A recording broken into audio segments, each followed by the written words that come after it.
What it is, it's a caliper for a car, and calipers in cars have always been made of steel. It was a prototype to make it in aluminium. We made lots and lots of components for the car industry. There was cylinder heads made in aluminium that we made in a foundry. It was for some company that wanted it. It turned out all right. Whether they used it or not, we don't know about that. But that's what it is. It's a caliper made in aluminium instead of being made in steel. Yeah, I could still do that now. This is John. I'm CO2 moulding. I'm making a caliper for a car.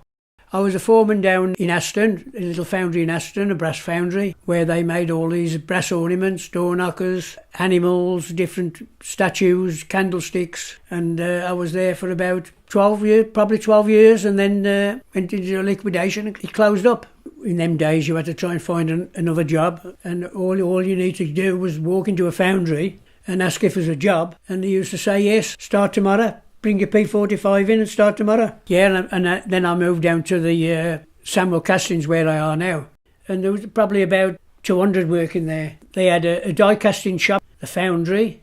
There was a fettling shop where they cut the risers off and things like that. It was a good foundry. It was a clean foundry, but very, very cold in the winter time. I worked on my own and done everything myself. My typical was green sand, and when you make it and cast it, it's still soft. Yeah, the gaffer approached me and said that they was going to do a recording of us making this caliper, that he just wanted a record of it. But this CO2, I did both, as I say, but I was just working with the team there just to make this video. People that had to stop work, everything was kept quiet for this video. There was no sound at all. Dead quiet. What I'm doing, I'm putting CO2 sand, which is sets hard. I'm now flat ramming it down to make it nice and firm, which afterwards I will slake off with a piece of metal. The mould now is nice and level on the top. The next step is to put vent holes in the top, which I'm doing now, putting vents in. I wrap it now, so when I turn the box over to take the mould out, it's nice and loose.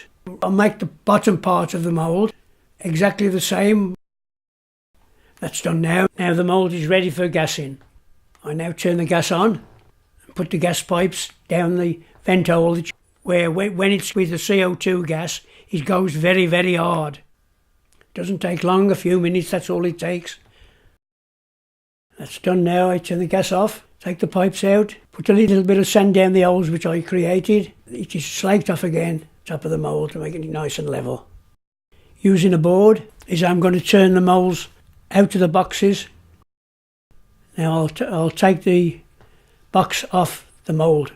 That leaves a nice solid top part and bottom part of the mould, which is passed now down the line to my old mate Ken to finish it off. He blows the sand out and he sprays it with black sand to make it nice and smooth and closes it on. There they are, what we made earlier on this morning, all ready to be cast. The furnaceman's job now to get the aluminium to spec. He's degassing the aluminium, taking all the gas out of the metal. He's taken a test bar which goes to the laboratory to see that the aluminium is good metal. Then he'll start stirring it where it's bad stuff that's in the metal comes to the top. And then he slakes that off, and then it's pure metal ready for casting. Checking the metal to see it's at the right temperature. It's clamped together. Now he's going to cast the mould with aluminium. He's tilted the mould like that, so when the metal goes in and he lowers it, it takes all the air out and it's a nice smooth flow into the mould.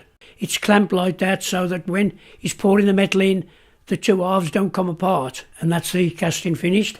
He's undoing the mould now, taking the clamp off. It's unclamped and then knocked out. The mould is then sent round, goes to the fettling shop where it's ready to be sent out to the customer.